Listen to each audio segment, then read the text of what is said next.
I'm here today to respond to the federal government's continued overreach into the lives of law-abiding firearms owners. Last month, I received a letter from Marco Medicino, the Federal Minister of Public Safety.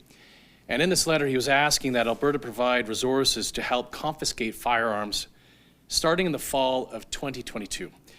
We're talking about 30,000 firearms all told. To be clear, these firearms were acquired legally. The list of over 1,500 banned models were all previously non-restricted or restricted firearms and include hunting rifles and shotguns as well as historical artifacts almost 100 years old.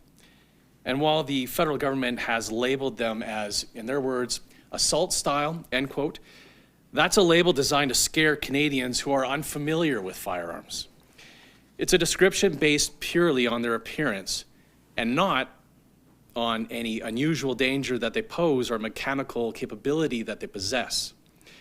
Indeed, these guns are not materially different from any number of semi-automatic rifles and shotguns that continue to be legal for any qualified Albertan to own. This is politically motivated confiscation, pure and simple. One that will do nothing to make Alberta a safer place or to reduce the criminal misuse of firearms. And so I responded to Minister Medicino by telling him that no, Alberta will not assist the federal government in this or any federal effort to strip lawfully obtained personal property from our residents. These prohibitions were not based on any sound principle or evidence, were not subjected to rigorous parliamentary scrutiny before the Order in Council was imposed, and have no meaningful connection to any public safety goals.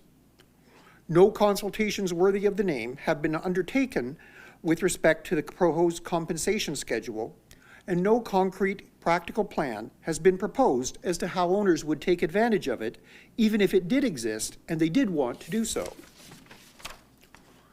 Together with the proposed handgun transfer freeze now before Parliament, the planned confiscations represent a failed approach to reducing violence in Canadian society and are unwarranted and unacceptable infringements on the property rights and personal freedoms of Albertans.